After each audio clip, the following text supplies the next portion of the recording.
تو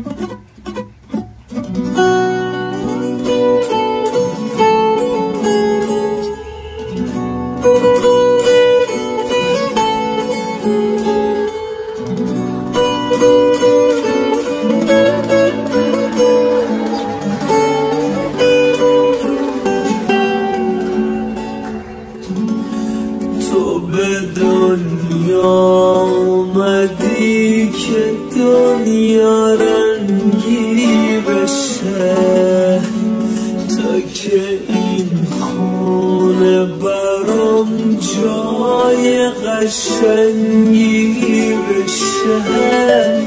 شب جشن، شب